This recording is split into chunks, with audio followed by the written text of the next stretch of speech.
The humble young man saved a woman who was being mugged the next day. Someone knocks on his door, and the outcome is amazing. Charles lived with his mother on the outskirts of Chicago. If it weren't for his poverty, he would have been a very happy man. From an early age, Charles learned to be responsible and careful with his money, despite not having a father. Charles never asked his mother about it. Maybe even at a young age, he knew that family and relationships cannot always be happy. Charles earned his first money at 13 when he painted the fence of his neighbor.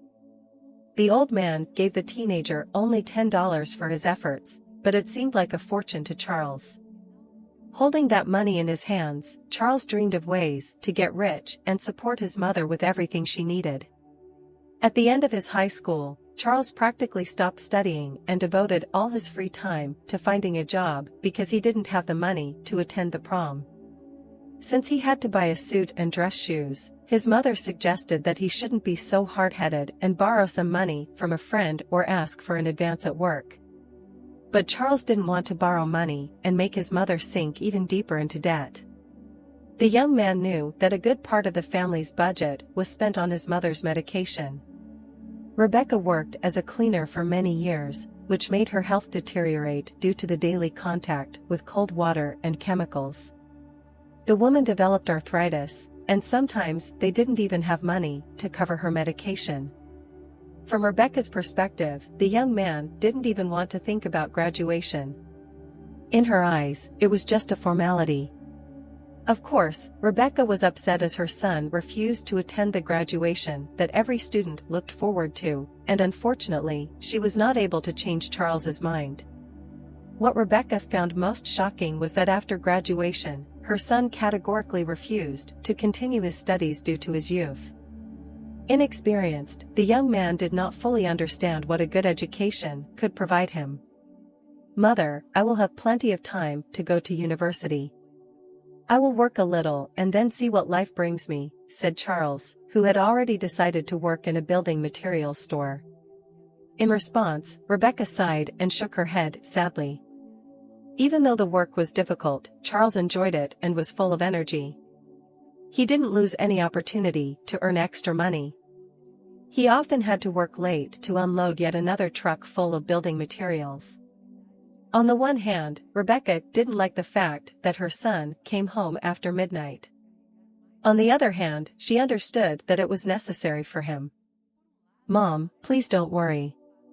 Everything will be fine," Charles said, making sure not to reveal how tired he was. One day, when returning home after another long shift, the young man heard a strange noise coming from the city park. It sounded like screams. Charles's first thought was to carry on and not interfere. But then, through the streetlight, he saw a young woman surrounded by 3 muggers. They were trying to steal her purse. Charles sprang into action without thinking of the consequences.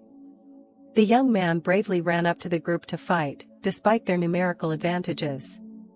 The robbers quickly understood that they were no match for a strong warehouse worker.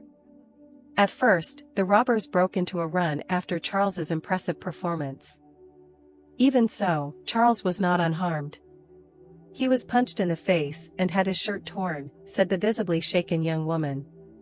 "Thank you. If it wasn't for you, I have no idea how this would have ended." "No big deal.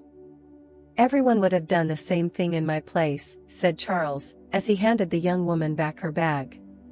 The young people looked at each other and exchanged a sincere smile.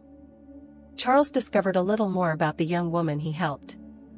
Her name was Victoria Wilson, and she had come to Chicago from a neighboring state to meet cousins she had not seen for several years. Unfortunately, the young woman got off at the wrong bus stop and had to walk alone through the park. It was then that the bandits noticed the young woman and decided to rob her. After hearing Victoria's story, Charles offered to accompany her to her cousin's house. Charles was born and raised in Chicago and knew the city like the back of his hand. On their walk, the young people continued talking, and Charles found out that Victoria had been married for 5 years and that her son had recently turned 4. Visibly proud, Charles smiled and discovered that Victoria's cousin lived in the same neighborhood as him.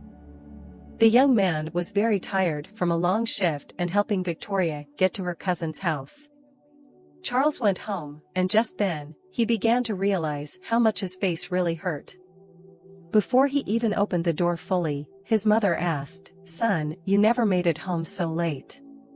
What's wrong with your face?" "You got into a fight in the street," exclaimed Rebecca. "I'm fine, Mom. I just helped a young woman," Charles replied and went to the bathroom to wash his face. It didn't look good after washing the blood. Charles put some anti-inflammatory ointment on his face and went to bed. He didn't eat dinner. His mother kindly offered him a place to sleep because he was about to collapse from exhaustion. Charles fell asleep as soon as his head touched the pillow, exhausted from the hard day. The next morning, Charles woke up later than usual and, after he got out of bed, he approached the mirror and saw that his face was even more swollen. "How can I go to work like this?" thought Charles, making a face. He was distracted in his thoughts when someone knocked on the door. He looked at the clock in surprise, wondering who could be visiting him so early. When Charles opened the door, he saw a respectable man in a narrow suit at his doorstep. "Good morning, sir. Do you need anything?" asked Charles. "If my name is David Wilson, I am Victoria's husband, the young lady you helped last night. May I come in?" "I wanted to discuss a serious matter with you," the stranger said. Charles let the man into his house and offered him a seat in the living room and gave him a cup of coffee. David didn't beat around the bush, and after taking a sip of coffee, he immediately started talking. "Charles, I know you work in a warehouse. Don't ask me how I found your address. I have a large company that specializes in selling computers and equipment. I need a responsible person like you to work as a courier. If you want, you can also study at a university.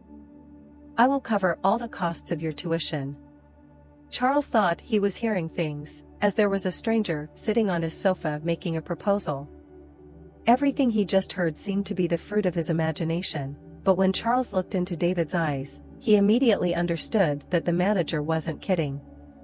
"If this arrangement doesn't suit you, I can transfer the tuition money to your mother. If you are enjoying working at my company, I promise you career growth and a good salary," said David. Charles closed the door behind the businessman and he could barely contain his happiness and hurriedly started packing for his move. He made a decision and knew he would never work in a warehouse again. That morning, Rebecca went to the grocery store to do shopping and didn't know about the strange guest who visited her son. After returning home, the woman listened in awe to the strange story her son was telling her with palpable enthusiasm. "I think you should accept Mr. Wilson's offer." "Don't worry about me," said Rebecca, showing support for her son Charles. He grabbed his bag and hit the road.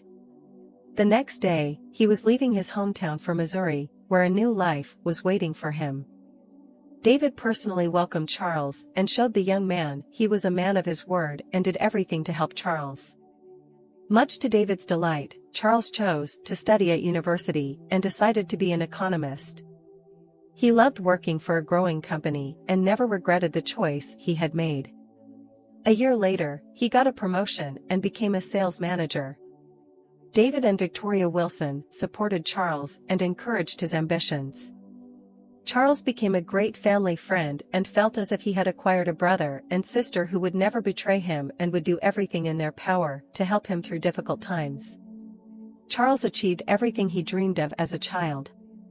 Rebecca understood that everything in life happens for a reason. The night Charles met Victoria in the park was the universe's way of rewarding him for his big and kind heart. Thanks for watching. Help the channel grow and subscribe. Every week, there's a new video on the channel.